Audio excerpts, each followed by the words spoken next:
Good afternoon, everyone.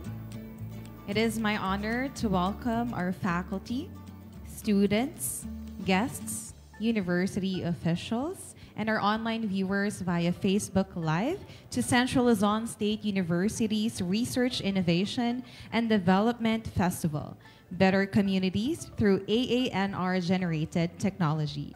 We are very much grateful to have you all here today as we gather to share knowledge, foster collaboration, and drive forward our collective mission to innovate for a better future. The discussions we will have today in this plenary session will surely be beneficial in creating pathways for meaningful change in our communities. To begin, may I invite everyone to rise for the doxology led by the CLSU Maestra Singers.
You may now be seated.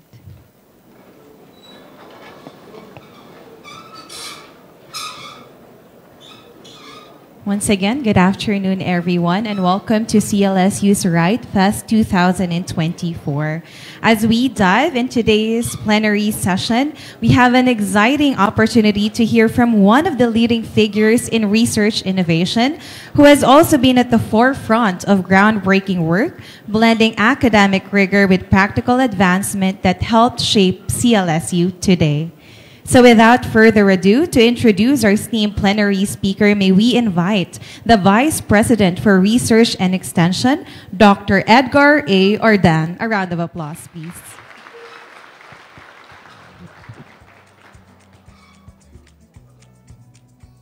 Thank you very much, Ma'am Lian. To our hardworking university president, who was just recently awarded as a distinguished alumnus of UPLB, Dr. Evaristo Abella, the Vice President, CLSU officials, guests, evaluators, researchers, students, and of course to our plenary speaker. Magandang hapon po sa inyong lahat. Parang tulog na po yata tayo. Good afternoon, everyone. Okay.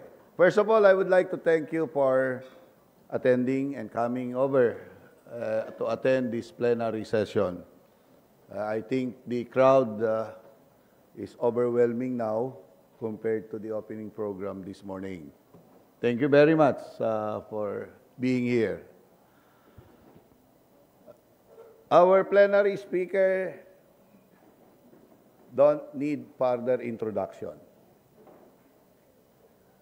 He is a known figure in CLSU because he was the 9th president of Central Luzon State University from 2015 to 2019, before the pandemic.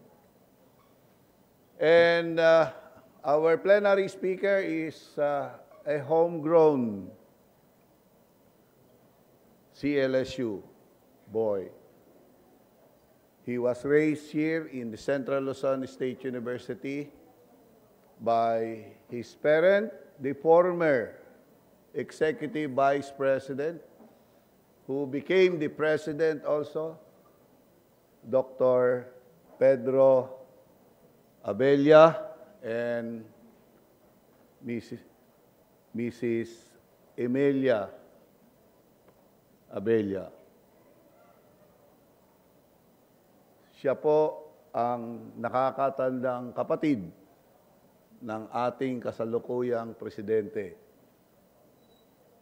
Our plenary speaker completed his BS degree here in Central Luzon State University, College of Agriculture, Department of Fisheries. Nung araw po, wala pang separate kolehiyo ang College of Inland Fisheries. At siya po ay nagtapos ng kanyang MS sa University of Kansas State University, Wildcats. Andyan po si Dr. Pabula. Parehas po silang alumnus po rin po si Dr. Pabula. Parehas po silang Wildcats. Hindi ko ibig sabihin na wild sila. Ang sinasabi ko po, yung mascot ng kanilang school ay tawag ay Wildcats. Ang CLSU po, meron tayong Green Cobra. Yung pinagtapusan po nila ay ang tawag ay Wildcats. At ang kanyang PhD po ay kinuha niya sa University of Swansea, Wales, UK, and he rose from the rank when he was here, started his career here as Instructor 1. Eventually, he became a full professor, director of the Freshwater Aquaculture Center, and Dean of the College of Inland Fisheries, and eventually became the 9th President of CLSU. So doon po sa mga batang estudyante, hindi nyo po siya masyadong kilala, pero yung matagal na po dito na mga empleyado ay kilalang-kilala po. Ang ating pong plenary speaker ay isang magaling na mananaliksik sa inland fisheries. Ang kanya pong discipline ay fish genetics. At kung maaalala nyo po, sila yung pioneering team na gumawa ng sex reversal. No? Ang ibig pong sabihin, yung tilapia, babae, ginagawang lalaki para po hindi manganak. Yun po ang kanilang pinag-isipan noon. Hindi ko lang po alam ngayon at retired na siya kung ano na po ang iniisip niya tungkol sa...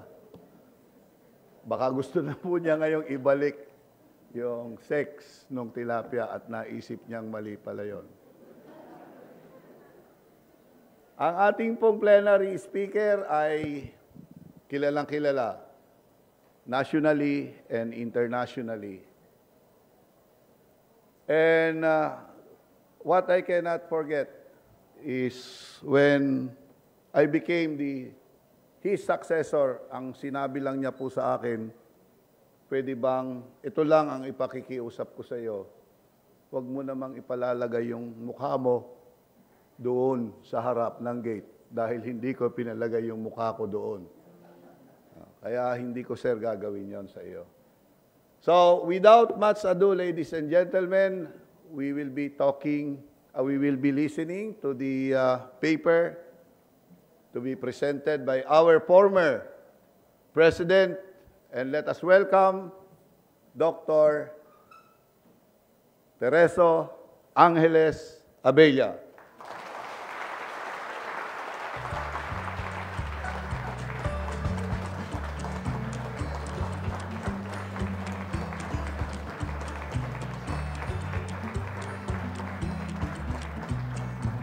Hello, you may now take your seats. Thank you, Dr. Orden, for that generous and kind introduction. But I would like to correct some info that you have revealed to them. One, I'm not a wild cat, but now I am a domesticated cat.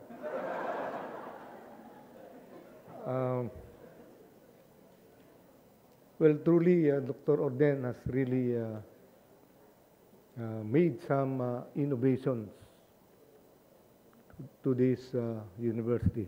But on the onset, allow me to greet the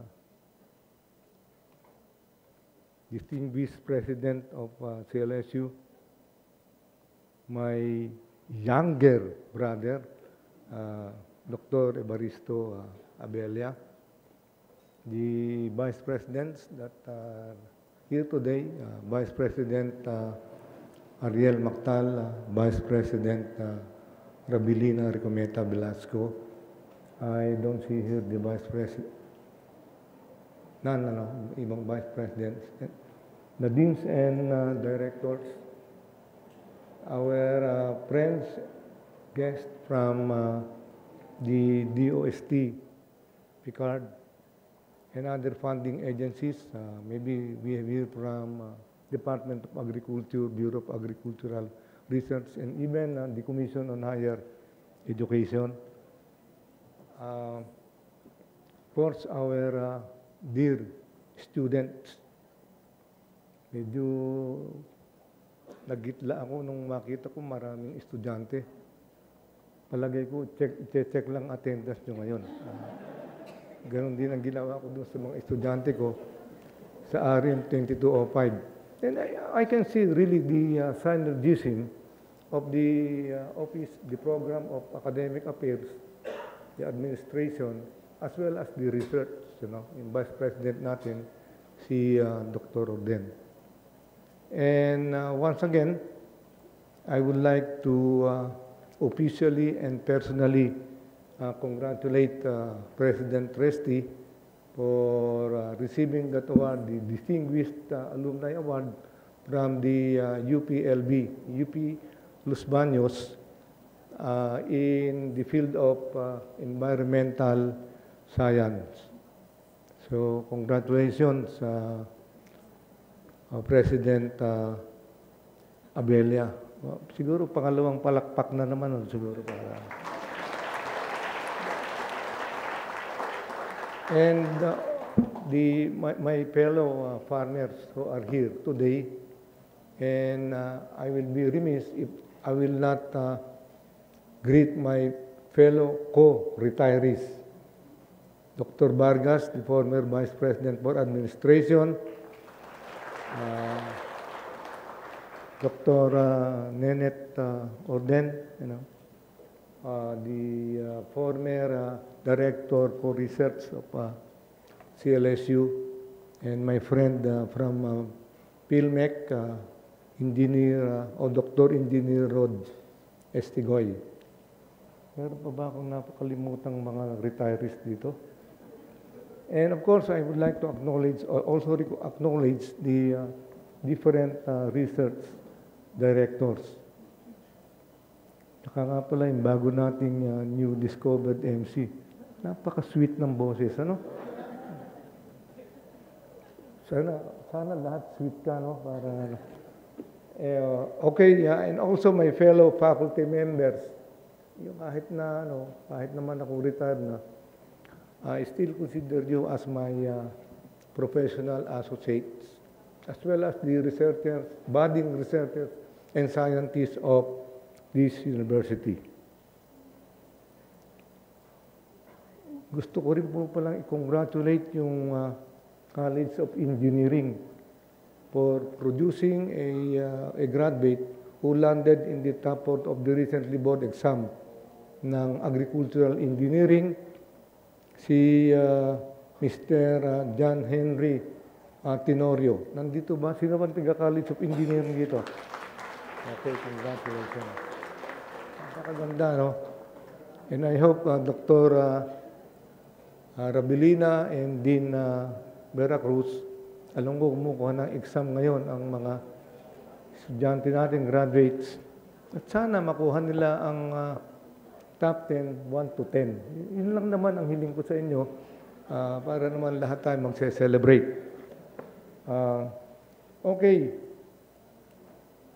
I was assigned a task to dwell on CLSU Agri-Aqua Technologies, building resilient and empowered communities. But let me tell you that through ages and years, CLSU has been a contributory to the technologies as far as agri-aqua technologies are concerned. And I give tribute and salute to the pillars and former leaders of this university, starting from Dr. Matela, Caray, Santos, Campos, my late father, Dr. Ruiz, Dr. Batad, Dr. Undan, Dr. Orden, Dr. Sibileha, and now Dr. Abelia. They have really made some strides in the metamorphosis of CLSU as a research university. Naging tapat po sila sa kanilang sarili at naging masigasig upang maitaguyod ang ating mahal na pamantasan. Yun ay dahil sila ay matapat at kumisan sasabihin kong baka medyo nagsisinungaling pero may dahilan naman. At naalala ko ang isang kwento.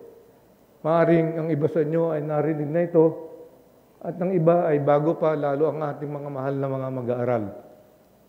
Kung narinig nyo na, tumahimik na po kayo, yung mga hindi pa nakakapakinig, makinig po kayo. Meron pong isang karpintero. Naglalakad po siya sa isang parang, at sila ay dumako sa isang tulay na ang kung naman tulay ng malalim na ilog. Hindi niya kaakalain, nahulog ang kanyang martilyo. Karpintero pala siya. Nalungkot siya. Paano ko kaya? Ito lang naman ang gamit ko sa aking karpintero, sa aking gawain. Lumabas ang isang magandang babae, parang engkantada. At ang sabi, ano ang problema mo? Nahulog po yung aking martilyo. Lumundag yung engkantada sa ilog, lumabas, pinakita ang isang gintong martilyo. Hindi po akin yan. Sumisid na naman, dala niya ang isang pilak na martilyo. Hindi rin po akin yan. Lumundag ulit, kinuha, may pinakita. Ito ba? Yan po ang aking martilyo. Sabi niya, napakabait mo. Tapat ka sa iyong sarili. Binigay na lahat ng engkantada, yung ginto, pilak, at yung kanyang martilyo. Tumang-tuma yung karpintero. Isang araw na naman, naglalakad sila ng kanyang asawa. Hindi naakala niya, nahulog yung asawa niya sa tulay sa ilog. Ngayon nalungkot siya. Dumabas na naman yung engkantada. Nung umahon yung engkantada, akay-akay niya si Alawi Ibana. Ang sabi ng karpintero, siya po ang asawa ko. Ang sabi po nung engkantada, bakit nagbago? Nagbago ka na. Nung sa martilyo, naging tapat ka. Pero sa asawa, nagsinungaling ka. Meron po akong dahilan na engkantada. Kung ang isusunod niyo pong kukunin sa ilog ay si Ara Dabaw, at ang ihuhuli niyo po ay ang aking asawa, malulungkot po. Total naman po, yung sa martilyo, binigyan niyo sa aking lahat. Yung sa mga babae, yung sa asawa, hindi ko po alam kung ibibigyan niyo lahat. Ngunit, ang sa akin lang po, tatapatin ko po kayo. Hindi ko po kayang magkaroon ng 3 asawa. Kaya nasa inyo na po kung sino ang iiwan niyo sa akin, si Alawi Ibana, si Ara Dabaw. Pero gusto ko pa rin yung asawa ko. Ganyan po, naisip ko ganito rin po ang ating mga leaders. Talaga naging tapat po sila sa ating pamantasan. The team resonates not only within the bounds of our institutions, but in the pillars that empower communities, uplift economies, and drive progress. It invites us to examine how the innovations born from the agriculture, aquatic, and natural resources contributes to global and national development, and how we at Central Zone State University are part of this transformative movement. So at this point, this is a challenge to all of us, not only to the administrators, not to the faculty members and researchers, but as well to our dear students. On a global scale, the world is grappling with unprecedented challenges on food security, climate change, and sustainable resource management. Now, I mentioned about food security. Before, we defined only food security as something that is affordable, accessible, and available. But they have added some features of food security. You must look at the nutritional value of the food that we partake or we take in. And that is now the new definition of food security. We are encouraged or we are called upon to become environmental stewards. We have to protect our environment. Kayong mga mag-aaral, napakaganda ng ating kapaligiran. Naglalakad kayo sa lilim ng ating mga puno na hindi nyo alam. Kami po ang nagtanim several years, many years ago. At ganoon din ang aming naranasan sapagkat nagtanim ang mga unang mag-aaral ng ating pamantasan. Kami ang nakinabang. Nung nagtatanim kami, hindi namin iniisip na kayo pala ang makikinabang. Tingnan nyo ang inyong mga itsura. Ngayon, ang puputi nyo, ang gaganda ng inyong kutis. Kami ay nabibilad sa araw nun sapagkat po konti pa ang puno. Pero kayo, mapasalamat po kayo sa amin, kay Dr. Orden, Dr. Nenet Magpantay. Dahil hindi kami rumeklamo nung nagtanim kami ng mga akasya, lalo na ron sa ating munisipyo, hindi, doon sa Business Administration Building. So, and we have also to safeguard our environment. Global players in agriculture and resource management are leveraging technologies like precision farming, nandiyan si Dr.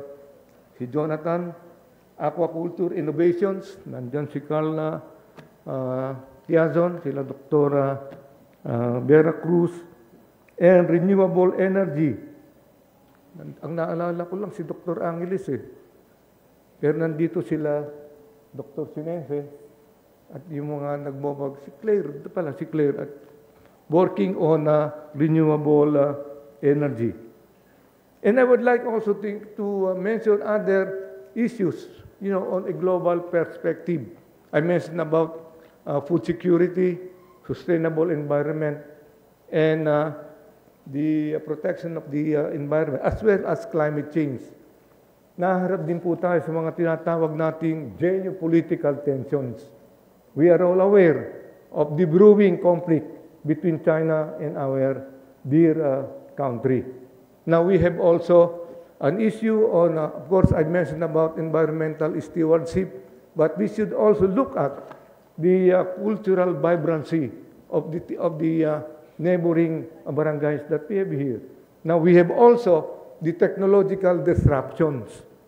Kayong mga bata, ang galing yung gumawa ng mga sa social media ngayon. You make use of AI, but do not use AI in the field of warfare. Huwag niyong gagamitin yan. Ang natutuwa po ako, yung mga kaibigan ko sa Facebook, minsan nakikita ko, naalala ko naman nung mag-aaral sila, hindi naman po sila kagandahan. Pero ngayon sa Facebook, gandang-ganda na po ako, nagsisisi ako, bakit? Bakit hindi ko man lang nabigyan ng pangalawang tingin itong mga ka-eskwela ko nung kami ay magkaka-eskwela pa. Yun ang nakikita natin sa artificial intelligence. Hindi po ba? And those are some of the issues. And these innovations offer a glimpse of what a possible, the possible contributions of agriculture, of sciences. And later I will discuss about some innovations in the sciences. In the Philippines, scenario, of course, the technologies that CLSU have generated have really impacted, the country.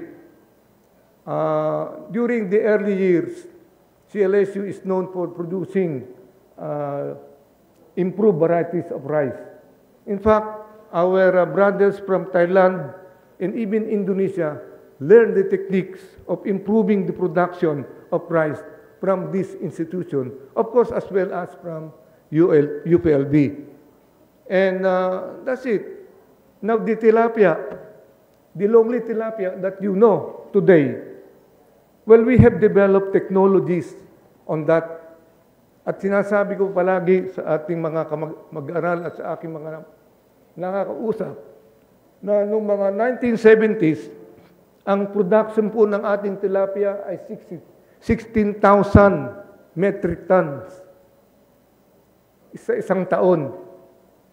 Ngayon kung tatanungin nyo si Dr. Carl, tatanungin nyo si Junard, tatanungin nyo si Loren, ang production na po natin ay 286,000 metric tons per year. Nakita nyo ang malaking pagkakaiba. Sapagkat ito ang isang humble contribution ng CLSU. Hindi ko naman sinasabi, sinolo ng CLSU ito. Meron tayong BIPAR, meron tayong UP, meron tayong foreign international institutions. And at CLSU alone, this is CLSU's legacy in agri-aqua natural resources. Now, we have developed technologies that can be trickled down to the ground level and help our farmers. Nung pong ginagawa namin ang GIF project, this is the Genetically Improved Farm Tilapia, meron pong nagsasabi, you have to publish papers out from the results of your undertaking. Meron pong mga kasama kami, hindi importante ang publication. Hindi ko naman sinasabi yung faculty ngayon, huwag kayong magpapublish. Sinasabi ko lang, mas mahalaga dun sa aming ibang mga kasabahan ang maitutulong dito sa ating mga fish farmers, mga fisher folks. Yun ang aming pinupuntirya. Ngayon, yung kung may publication, makapagpapublish ang ating mga faculty members, napakaganda nun. Sapagkat unang-una may incentive ang university, pinataas ni Dr. Orden. Ewan ko kung sa time ni Dr. Abelia, patataasin pa. Gawin mo siguro 100,000 para naman ma-break mo ang record ni Dr. Orden. Kaya lang, ito rin naman ang ihilingin ko na yung mga extension workers natin, gumawa naman kayo ng mga guidelines para ma-incentivize din sila, para naman ganahan din sila, sapagkat sila ang mga magigiting mga bayani ng pamantasan sa pagpapakalat ng ating mga teknolohiya.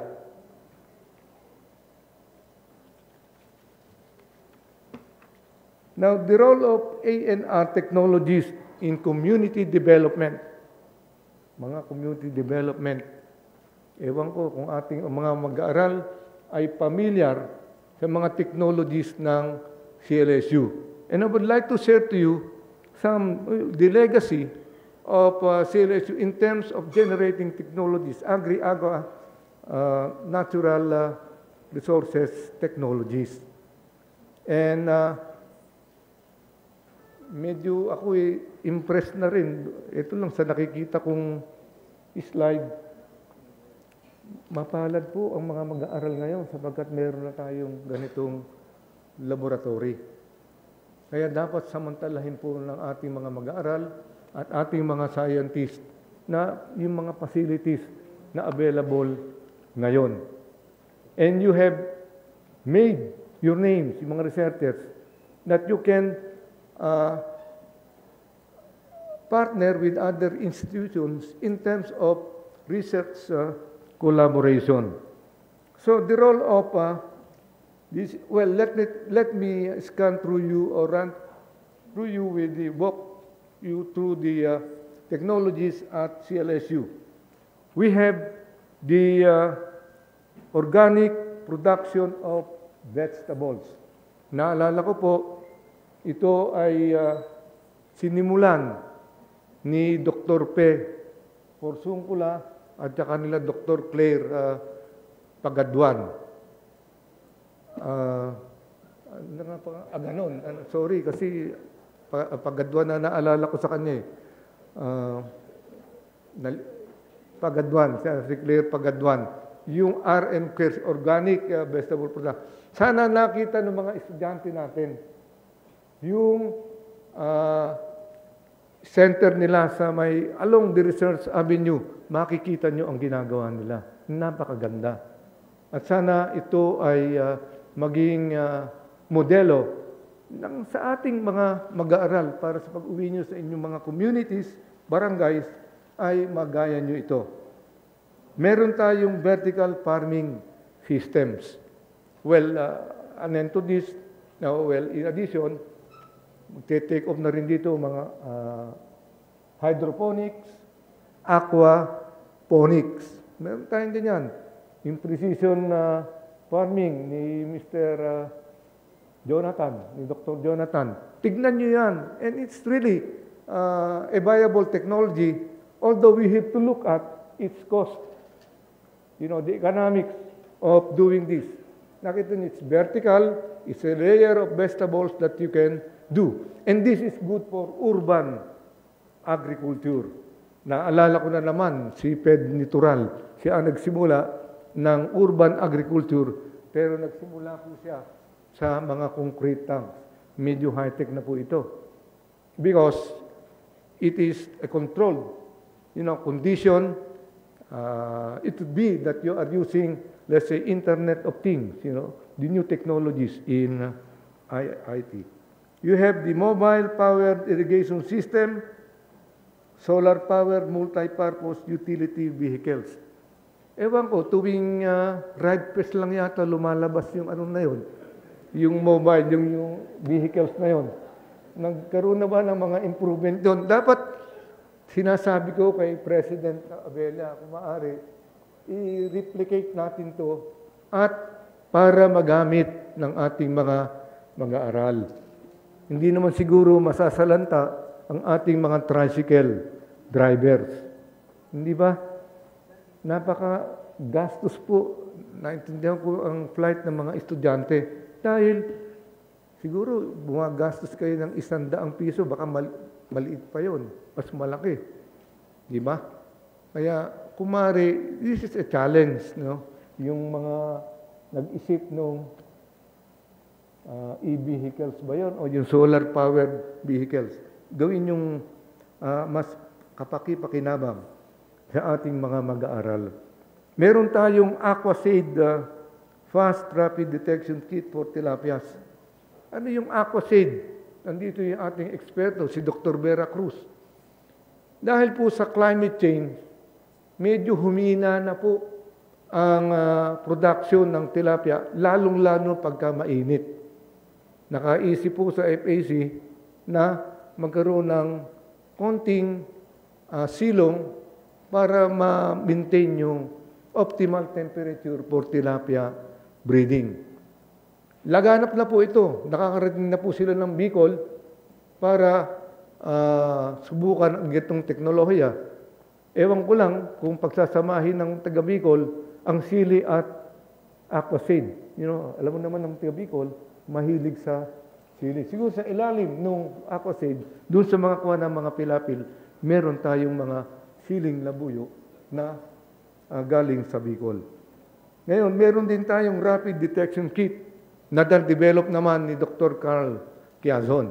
Ito yung mabilis na pag-diagnose ng mga sakit ng isda. Dapat yung malaman, mga minamahal kong mag-aaral at mga kapwa ko professional, na nagkakasakit din po ang tilapia. Hindi lang nga po sila tinatamaan ng African swine fever. Maring sila po lang ay nasa tubig, ang mga baboy ay nasa lupa. Kaya kung kayo, mas magandang mag-alaga ng tilapia, pero hindi ko naman kinakalaban ang mga swine raisers. Yun lang naman ang kuhan ko. Meron din tayong FAST. Ano ang FAST? FAC Selected Tilapia. Ito ang magandang uri ng tilapia na ginagamit ng ating mga fish farmers. Hindi ko naman sinasabi na ito lang gamitin. Meron po tayong ibang options. Pupunta po sa BIPAR, meron po rin mga GetXL at GIF, Genetically Improved Farm Tilapia. Meron po tayong technology on, teka, nakita ko malaki yung tilapia, Mukhang 1 taon na yan, Pero malaki. Napapalaki po namin ng ganyan ang aming tilapia. Meron po tayong productive structure for vegetable production, organic, aromatic. Nagpo-produce din po tayo ng mga mababangong bigas. Panahon po ni Ma'am Nenet, you're producing some aromatic rice. Meron silang mga breeds. And one time, meron pong taga Mindanao na nakausap ko, naghahanap po siya ng aromatic rice. At ewan ko kung kinordinate ko naman siya at siguro nabigyan nyo. Maraming salamat sapagkat nakapag-develop kayo ng ganong rice. Meron tayong rice caldo, aromatic brown rice, and food products. Meron na po tayong rice caldo. Nasa pakete na po. So, yan ang mga teknolohiya na ginagawa ng ating mga food technology students. Pelletizing machine forage-based pellet feeds for goats and goat houses structure. Ngayon, maisip po natin si Dr. Edgar Orden at saka si Director Neil Del Rosario. Sila po talaga ang nagpawis, naghirap to develop this technology. O, isasama ko na rin po si Dr. Emilio Cruz. No? Pero sila po ang team na nagsagawa ng ganitong teknolohiya na gumagawa ng feeds for goat, specifically for goats. Meron po tayong Biogas hybrid rice. Gawa po ito ng Pilscat, nandito sila Binus, si Director Sirense, na kino-convert po niya yung mga waste into a methane gas. And I do not know, this is now all over may mga adapters na tayo, di ba? May mga adapters na po. At napakaganda po niyan sapagkat malaking katipiran ang magagawa natin kung tayo ay gagamit ng biogas. Kung kayo ay may mga babuyan, you can also use that. You can convert those pieces of hogs into methane gas. Meron namang ibang modelo. Meron tayong the floating type which started during the time of Dr. Filomena Campos. Meron po tayong mushroom production. Mushroom production. Para sa alaman ng ating mga mag-aaral, meron po tayong center dyan that they do experiments on mushroom production. Yung flower, yung oyster mushroom. But I also challenge the center to propagate at a higher level or you scale up the production of the button mushroom, yung Bulbariella species. Yun yung nakikita natin sa mga sagingan. However, the challenges remain.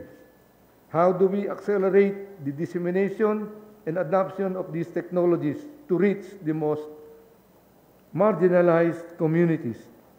How do we ensure that technology contributes to inclusive growth where the Filipino is left behind? Medyo, teka muna, nalimutan ko po yung balat ng kalabaw na ginagawa na pong sapatos, mga bags, siguro mga keychains, at iba pa. At ito naman ay dahil sa pag-uugnayan ng Philippine Carabao Center. Ewan ko kung nandito si Director Erickson Cruz. Siya ang nag-umpisa naman. This was his initiative to partner with the tannery in Bulacan. Imbis na itatapon mo yung balat ng kalabaw, ito ay gagawin ng leather products. Sapatos, sombrero, at manapang iba. Siguro sa mga taga-fisheries, pwede ninyo naman gawin na leather ang balat ng tilapia. Totoo po yun. Pwede po kayong gumawa rin ng jacket out of tilapia leather. Nagagawa na po yun. Kaya nakita na yan ni Dr. Velasco. In building resilient and empowered communities, we have really to extend or transfer the technology. This is the critical stage in the continuum of research that we have to share the technologies that we have generated to our farmers and fisher folks. Remember that technology should be viable and economical. Marami na po yung teknolohiya na na-transfer na sa ating mga magsasaka at dahil din yan sa tulong ng DOST, PICARD, DA-BAR, Commission on Higher Education. Ayan, silang Dr. Orden, meron silang SNT, Community-Based Farm Approach for Forage Production. Meron na po mga alternative o mga pagkain na inintroduce sila para sa ating mga kambing. Ang komento ko lang naman, Dr. Orden, pag kami naghahanap ng mga breeders, sana po ay readily available. Maasahan ba natin yun, Director Del Rosario? At sana, Neil, ang pakiusap ko lang sa'yo, bumili ka ng cellphone, gagamitin mo naman. Mahirap kang... okay, now we have now also the race, race. This is a conglomeration of different technologies of CLSU. The race is the Regional Agri-Aqua Innovation System Enhancement. At nandito po, ewan ko kung nandito si Dr. Pablo. Wala ba, Dr. Orden? Pero may nakita, kaninang umaga, kasi may nakita akong picture sa slide ko magkasama pa kayo Kaya okay ka ako, si Dr. Pablo at si Dr. Orden. So raise, this project. And this is a consortium, a partnership, collaboration among the member institutions of CLARDEC.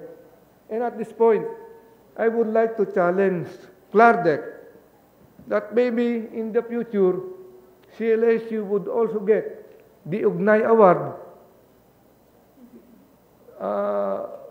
organized by the PICARD DOST. Ang ganda. We have all the elements. We have all the actors and actresses to get the Ugnay Award. But it's just a matter of making this cohesive. Now, we have already received the Pantas Award, right? Si Dr. Orden, last year, yung sa Sinag, yung kila Dr. Clarissa, and all, as well as the award received by Dr. Dana Vera Cruz. But remember, my dear students and professional associates, the technologies that CLSU are generating should not be left or kept in the archives of our libraries, but it should trickle down to the hands of our farmers. And we have to strengthen our extension program. Now, if you are familiar with some of the provisions of Republic Act 8435, and this is the modernization of agriculture, it is specifically mentioned there that to increase food production in the country, it should not be widening or increasing the area of our food crops that we are producing, but it should be technology based, and that is what is said in the extension provision in Republic Act 8435. Kaya maganda yung vertical farming na you can produce crops at its maximum at a minimum land area. But again, I have to repeat, we should look at the cost of production. Now, I would like to give this challenge to the future scientists and researchers. Some of your heads now are about to retire. And for CLSU to continue advancing the technologies that it has developed, CLSU should also invest in technologies or do research that will be used by our partners. And I'm thinking of these modern technologies like cellular agriculture and aquaculture. What is cellular agriculture and aquaculture? This is producing food from the cell tissues of, let's say, animals or even fish without going into the natural production. Kukuha lang kayo ng isang tissue and you will produce this in the laboratory. Medyo challenging, but by going into this, and if this will be developed fully, it will lessen the pressure on our land areas and also our environment. But this will be in the future. And I want you to continue doing research on climate-smart agriculture because it is already, well, we are already experiencing this, and some of you are all doing this. We have to develop resilient crops, let's say, to weather changes. And that's, I think you have to continue this. Sa mga young scientists, mag-isip kayo ng inyong research aligned with the objectives and goals of CLSU as well as the research agenda of PICAR-DOST. Gumawa kayo ng programa na sarili niyo that your name will be identified on that specific research program. Huwag na kayong gaya-gaya. Gumawa kayo ng sarili niyong research na doon kayo makikilala. Hindi ko naman po sinasabi na sa tilapia nakilala ko. Hindi po. Meron po kaming magagaling na mga mentors na tinulungan kami. Kaya yung mga matured, yung mga ating mga mentors na medyo magre-retire na, tulungan nyo naman ang inyong mga research staff. Huwag kayong madamot sapagkat aalis din kayo, maiiwan ang inyong mga batang mga researchers. Now, in conclusion, now as we look into the future, we are actually facing with a tremendous opportunity and responsibility. We must ensure that agri-aqua natural resources generated technologies not only reach the people who need them most, but are also accessible, sustainable, and inclusive. In closing, better communities through ANNR generated technologies of CLSU should not just be a team, it must be a commitment for better communities repairs that the community fosters mutual respect and sense of belonging to every member of the community. In closing, my dear friends, better communities through ANR generated technologies of CLSU should not just be a team.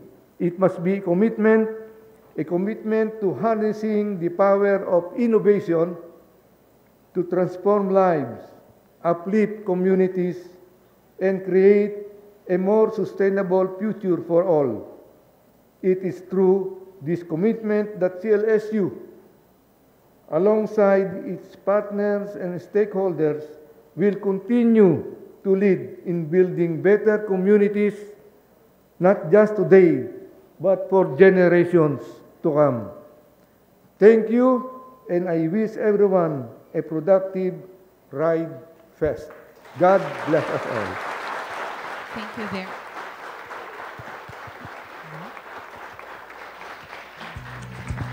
Thank you very much, Dr. Teresa A. Abella, for the inspiring presentation and for highlighting that CLSU's AANR technologies are not just about efficiency. They empower people, reach marginalized communities, and build resilient societies. For our young researchers, students, and colleagues, this reminds us that technologies we develop are more than tools.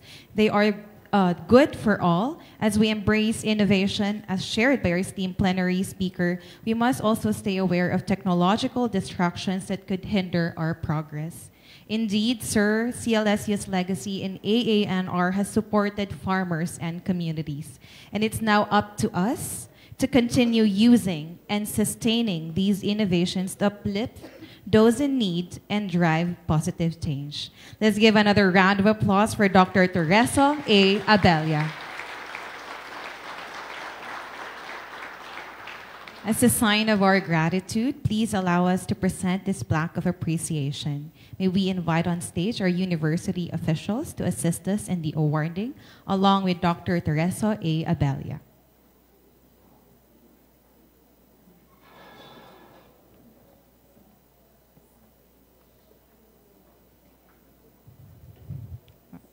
This plaque of appreciation is awarded to Dr. Teresa A. Abella for imparting his knowledge, valuable insights, experiences, and expertise as plenary speaker during the Research, Innovation, and Development Festival 2024, Better Communities through AANR-generated technologies held on October 9 to 11, 2024 at Central Luzon State University, Science City of Muñoz, Nueva Ecija. Signed, Dr. Evaristo A. Abella, University President. Once again, ladies and gentlemen, a round of applause for Dr. Teresa A. Abella.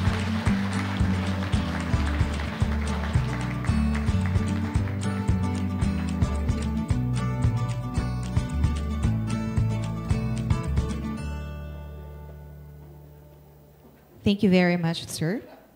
We are on important moment of our plenary session, the open forum. This is a wonderful opportunity for all to engage in dialogue, ask questions, and share insights related to what is discussed during the plenary talk. To facilitate this engaging exchange, let's call on our moderator for today, Dr. Sharina Carla S. Merculio, Executive Secretary of the Office of the Vice President for Research and Extension. A round of applause, please. Thank you very much, Ma'am Lian. So to our esteemed plenary speaker, Dr. Teresa A. Abella, our university officials, our faculty, staff, students, and guests, a pleasant afternoon to all. So my task today is to serve as the moderator for this plenary session's open forum.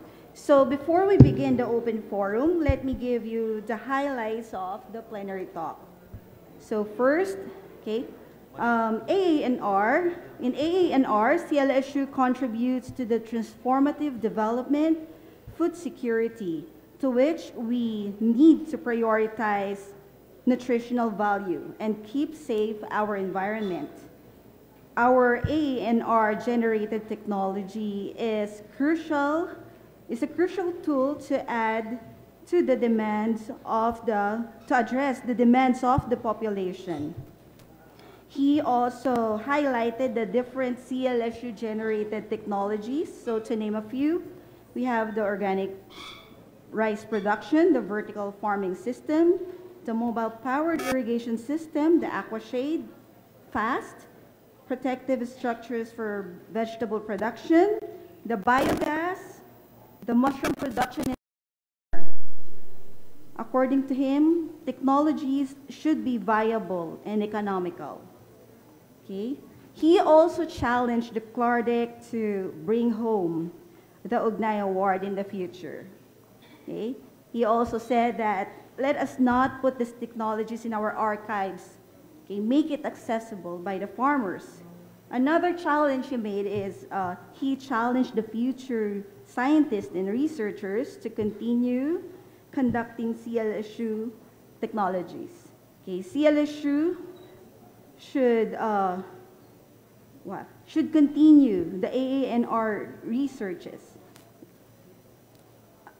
One thing more, okay, he also added that it is our commitment, it should be our commitment to harness these technologies. So now, we are open for the question and answer portion. So before we do that, let me give you the mechanics of the Q&A. First, if you want to ask a question or maybe clarify something from the topic, kindly raise your hand. Okay, state your name. If you are a student, please state your degree program. If you are a faculty member, please state your department in college. Do we have question from our students? I think, sir, we have some question here from our Sir Marvin. Ayan, sir. May tanong po sila, sir. Sino daw po si Ara Davao?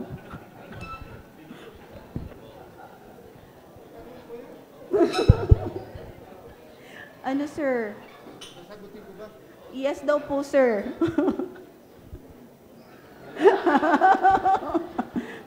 That is a tough question, Sir Marvin. Wala naman po sa Davao po. Alam mo yun kasi yung sa kwento ko po, yung Encantada, nanonood po yun ng Batang Quiapo. Yun yung si Ara Davao po, yung si Catherine. Yung asawa ni David. Thank you, sir. Thank you, sir, for clarify. Oh, alam na natin, sir. Any more question? Yung totoong tanong daw po, Sir, you said a while ago that we have faculty members who will be retiring soon, and they are, of course, the valued members of our CLSU community. They have generated a lot of technologies. I have a question. So what is the best way to mentor these young scientists to make more impactful technologies? Well, in my experience, Dr. Charina, I think while it is that science is still young, you have really to empower the scientists, the researchers, and give him or her the liberty to do his or her research aligned with the program that you are engaged in. Now, a case in point, Dr. Carl Quezon, after graduation, he was hired as a faculty researcher of FAC.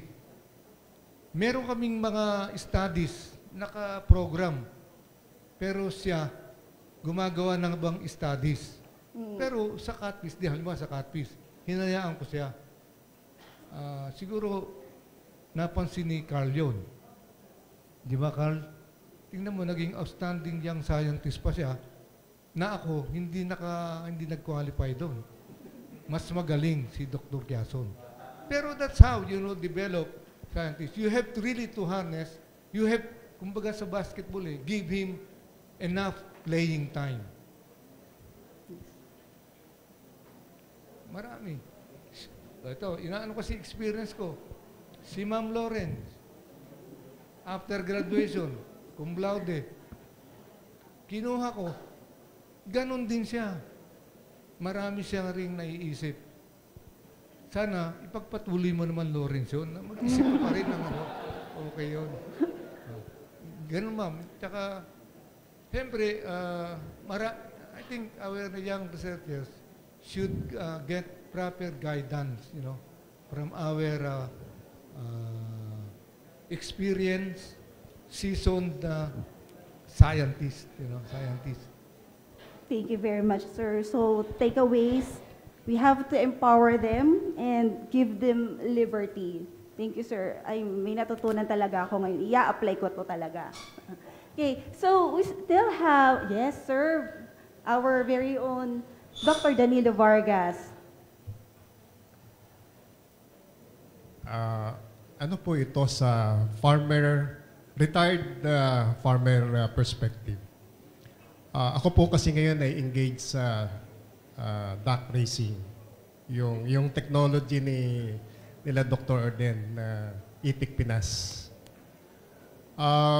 Siguro isang perspective na tingnan ay kaming mga retirees ay isa ring potential na technology adapter. In this case kasi meron kaming resources na pwede namin gastusin. So for my 2 years experience engaged in Itik Pinas, masasabi ko na pwede maging resilient yung farmer. And with this income na nare-realize, because I'm raising now 2,000 heads na itik. Nasa commercial, meron po akong sariling buyers, 3 yung buyers ko, and we are also producing salted egg. So yung income ay pwede nating sabihin na sa associate professor 5 to professor 1 a month. With these 2,000 Itik Pinas, and then you will be producing, let's say, 1,500 good eggs. Kaya pong i-sustain, no? Yung isang ng income ng isang malaking family, kahit family of 6 or 7. So I think we need to open our eyes also to look into the potential of the farmer retirees para dito sa perspective na ito. And I was interviewed by some of the researchers in terms of this Itik Pinas, and they asked me if I am receiving any technical assistance from the government. Pero ang nasabi ko po kasi wala eh. Kasi po, siguro ang inassume nila, galing ako ng CLSU, dahil ang sabi ko, kasama ko kasi mahuhusay na researcher sa Itik Pinas sa CLSU led by Dr. Orden, kaya hindi na nila ako binigyan ng assistance. So yun lang po, just to open our eyes, you also consider us. Thank you, sir. Excuse me. Yes, sir. Well, in addition to what Dr. Vargas has mentioned, I totally agree with your observation. In fact, the retirees and they have that tendency, or they have that behavior attitude to go into agriculture. Ito yung mga dapat nating tatargetin. Well, Dr. Vargas, of course, teaches, you taught extension, di ba? Oh, alam niya eh. So, he readily accepted or practiced technologies that can help him. I will classify Dr. Vargas as an innovator. Hindi yan laggard. Innovator yan. Kaya kasi may new technology, kukunin niya agad. Taking the risk. Risk taker naman siya. Pero exceptional din eh. Kasi may mga farmers din na they could hardly and they are slow in accepting technologies. Diba? Thank you very much, sir. In our UEPO, University Extension Program, we have this Techno Village program where our generated technologies are becoming closer and closer to the farmers. Yes po, sir, i-add po natin na we are going to, of course, consider all the members of the society, the community, and the population. Thank you po. Yes, any more questions po? From our students, I would like to hear from our students. Ang dami nating estudyante ngayon na. Thank you very much for gracing the occasion. Meron ba tayong mga agriculture students dito? Fisheries. BS Fisheries. Ay, si ma'am, do you have a question? Yes, go ahead. Yes?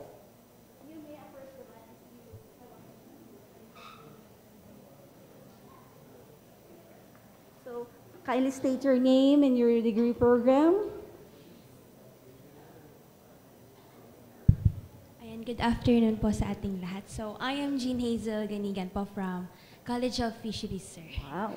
Okay po. Kanina po kasi natanong kung paano natin ma-empowered or ma-mentor ang ating future or young future scientists or researchers. So, paano nyo po nalalaman if yung mini-mentor nyo is ready enough to stand alone as a scientist or as a researcher po, sir.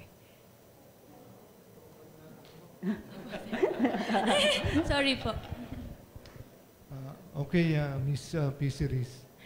Good question yan, ano? Well, alam mo, yung isang bata, di ba, malalaman mo naman yan eh. Meron kang parang sensor, barometer, mararamdaman mo yung bata na merong inclination for research. Example, ito yung karanasan ko. Doon sa mga mag-aaral, sa mga estudyante ko sa RM 2205, Ecology, merong nag-submit sa akin ng report. Kumpleto Ricardos eh. Meron pa siyang references. Doon pa lang malalaman na mo, meron siyang inclination for research. But it is also, there is a big role by the mentor really to hone or to sharpen the research, let's say, acumen or research inclination of the student or researcher. Huwag mong i-discourage. You have to encourage the researcher. Yung kagaya mong sinabi, hayaan mo siya. Meron siyang, may talent yan eh, na hindi natin makikita sa iba. Sa mga mag-aaral, makikita mo na eh. Magtatanong yan, halimbawa sa 10 paper, Sir, paano ba ito? Makikita mo may batang interesado. Baka ikaw yun, isa yun na interesado ka, na in the future, you will become a prominent, outstanding researcher. Yun, that's my experience. Thank you po, sir. Thank you, sir. Thank you, too, for that question. So, encouragement is the key. May tanong pa po tayo, I guess. Mukhang marami pong mga estudyante ba dito ng fisheries? Meron po ba mga classmates? Aquaculture, yes ma'am. Sino po? Nako, ayan. Bino-volunteer na kayo ni Ma'am Lawrence. Ma'am, ilang plus daw po yun? Nako, ayun. Yes po. Go ahead.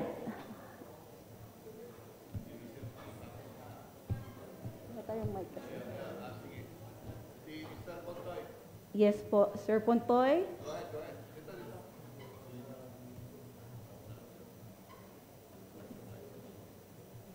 Yes, sir. Yan. Good afternoon po, sir. Kanina po kasi napag-usapan natin yung side ng mga mentors. But then sa side naman po ng mga nagsisimula pa lang kagaya ko, sir, is as a, bagong faculty po and as bagong researcher, how can I improve myself? Or how can we improve or be, sabi niya po, distinguished researcher like you?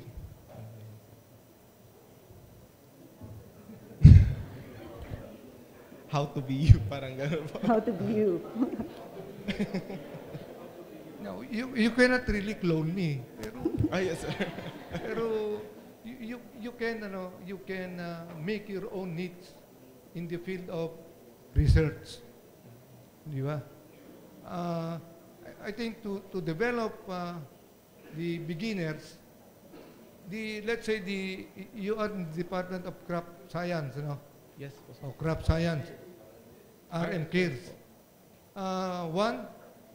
If there are some invitations for a training, dapat yung mentor na yon, ikaw na ipadala. Dapat yung mga bata ang ipapadala. Wag na kayo. Wag na, halimbawa. And I have done this. There are invitations, let's say training on research, writing proposal, training on writing publications.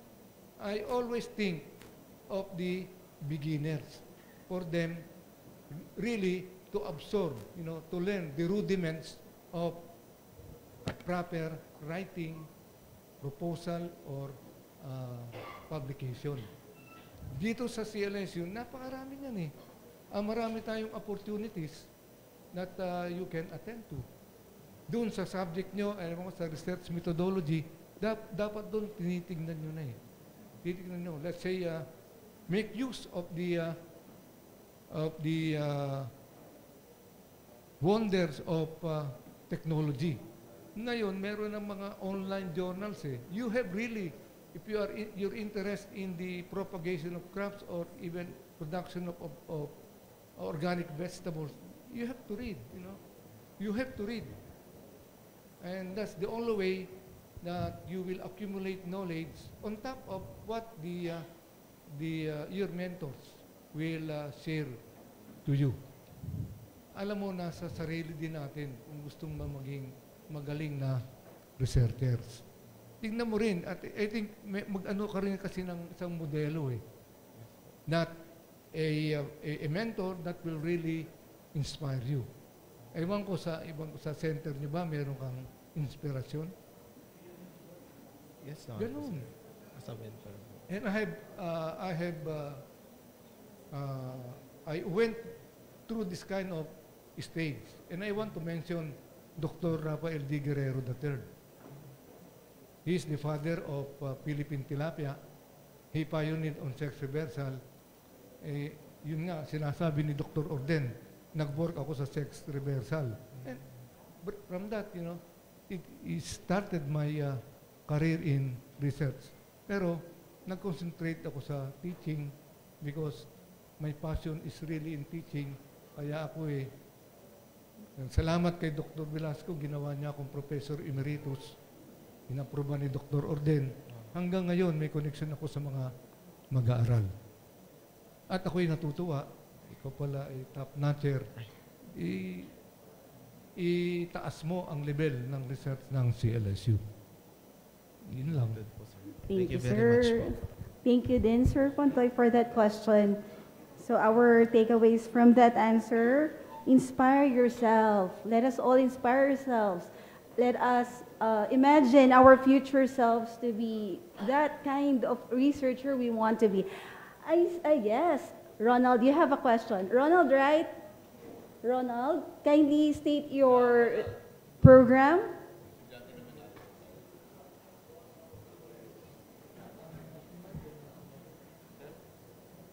Yes? Thank you so much, ma'am, for the opportunity to ask. And also thank you so much for knowing my name. So my name is Nwasasra Ronald, and our Vice President Academics also gave me another name, which is Waka Waka. So thank you so much, our speakers for the whole of today and the organizers of the RAID Festival. It's a very interesting program, and thank you, the CLSU, for starting this program.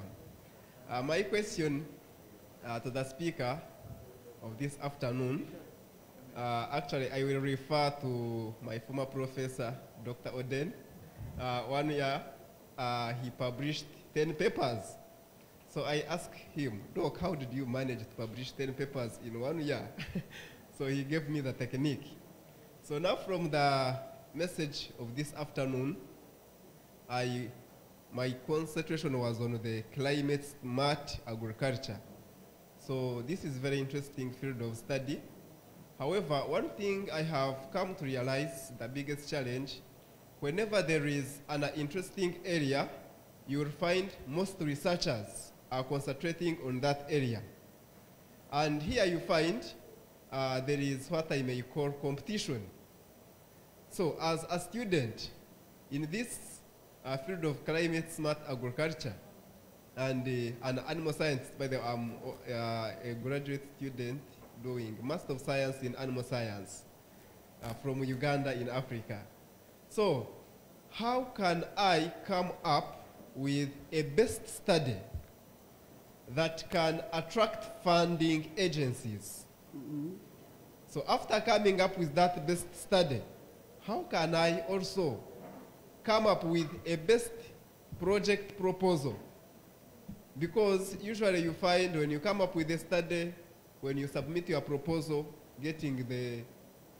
for your proposal to attract the funders or the funding agencies, it becomes sometimes hard. So as a student, a young researcher, an upcoming researcher, I request for some tips. One, to design or come up with a best study. After you come up with your study, you design it. How best you can add spices in your project proposal so that it can be the best proposal and attract the funding agencies. Thank you so much. Well, thank you for that question, Mr. Ronald. I understand that you are from Kenya. No, from Uganda. I'm from Uganda. Yes, oh, po. Idi Amin. Yeah, Idi Amin, yeah. Okay. Let me tell you, you are asking about, how can you develop Yes. an attractive Yes, or po. even palatable research proposal. Yes, po. Now, I think the first thing that you should do is you must be familiar with the research agenda of your country. Yes, po. Then it will trickle down to the regional level and then to the specific area that you are in. In like manner, you should ask yourself, do I need to do a upstream research, mid research, or downstream research? Upstream research will mean doing basic research. You have to know the answer why this is happening. So stream, maybe it's on the regional level, and the downstream is on your specific area. But of course, since you are in the animal sector, do not develop a research on fisheries.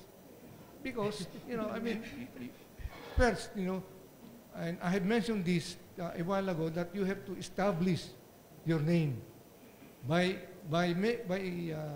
making a name, you should be a part of a research publication of a renowned scientist. So that is, but you should be able to really be in good partnership with the senior author. Let's say, Dr. Orden. If, siya ba advisor mo? Yes. Okay. So, you have really to be, you have to give, a big part. You have to share your time in doing the research along with Dr. Orden. Because that's one of the requirements for being a part of a publication. Now, if you want only to have your name in there and you will not have any participation, forget it. As a young or a beginner scientist. But you have really, to really show your enthusiasm, interest of being a part of that publication. Maybe you can participate in statistical analysis. You can participate in the writing, and that's it. And in fact, the most difficult part, let's say, because you mentioned about publication, is to start writing a publication.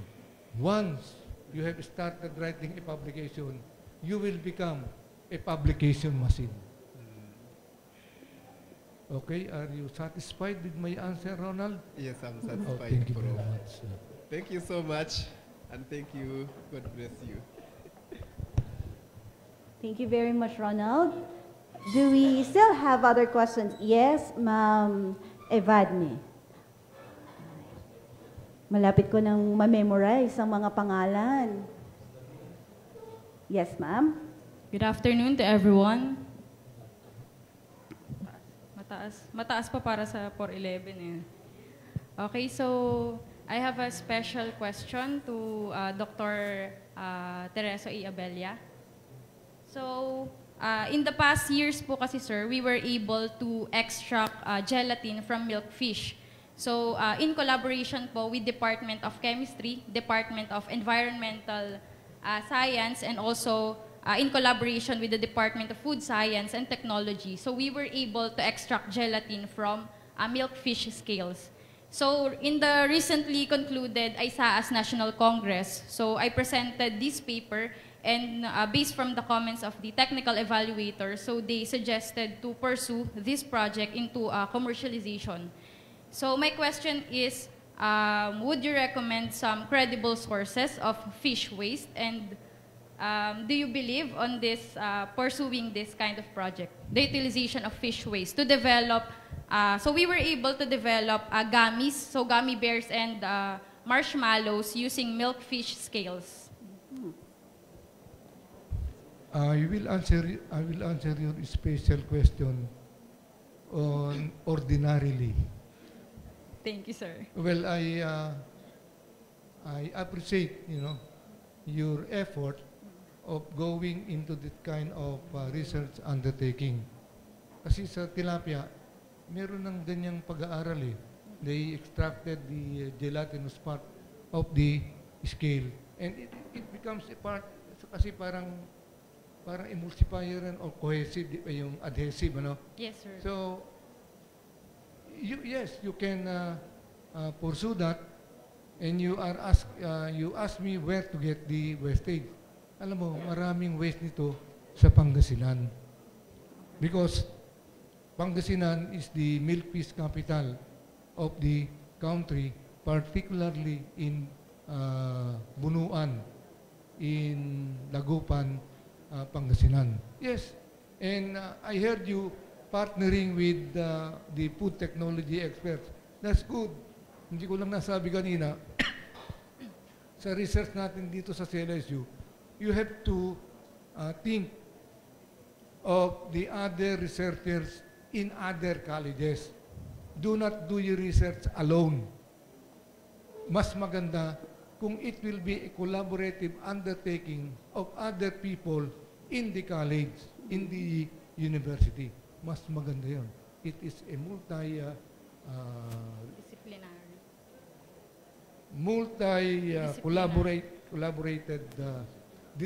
multidisciplinary research. Yun lang ang maipapayo ko sa iyo. Na you have to pursue that, but you have to dig deeper on the potential of that gelatinous part of the fish scale. Yes, sir. Thank you po. Di po pala ako nakapagpakilala. Ako po si Evan Nivelos, a faculty researcher from Small Ruminant Center. Thank you po. Thank you very much po. Thank you po, Sir Terry, for your valuable insight shared. I guess that would be the last question we are going to entertain, since we need to move on to another important part of this event. I hope we continue the legacy of CLSU in championing the AANR as we move towards the realization of our vision to become a national research university. Thank you very much. So I'm going to give back the floor to Ma'am Lian. Thank you very much, Dr. Sharina Carla S. Merculio, for facilitating our open forum. Once again, thank you very much, Dr. Teresa A. Abelia, and of course to all our participants for your contributions and questions. Now, let's enjoy an intermission number performed by the Maestro Singers from the Cultural Affairs Office. So let's give them a warm round of applause.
Thank you very much, our very own CLSU Maestro Singers, for that wonderful performance.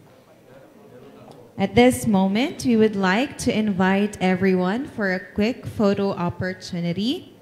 I kindly ask those seated at the sides of the hall to please move towards the middle so we can get everyone on photo.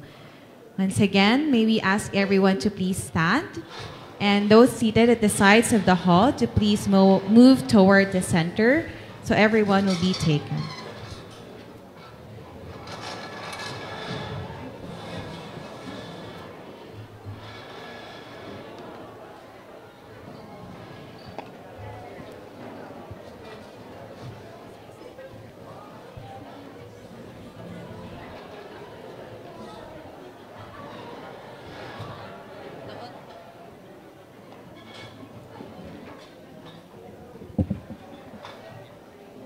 Once again, we're requesting all our participants to please move towards the middle of the hall for the photo opportunity. Thank you.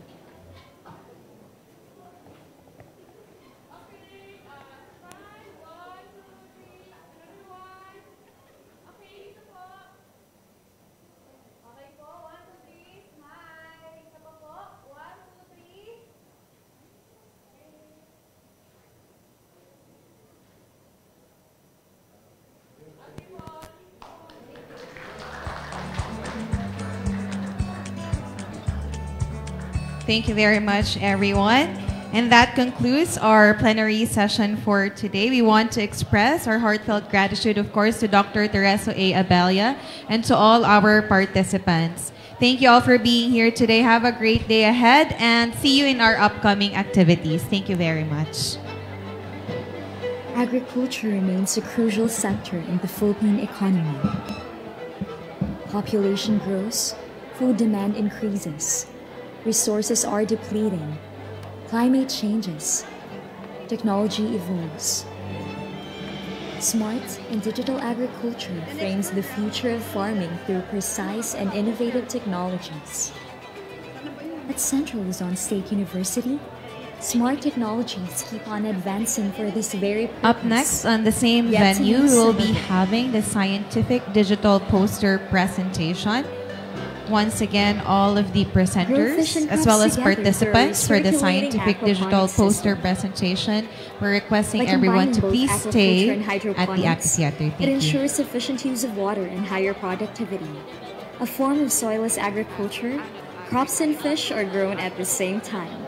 For the development category under the scientific digital poster presentation, you may now proceed to Agro Bio Mini Theater. Once again, for development. Salamat, sir. Thank you. To maximize production in a limited space and can be managed easily.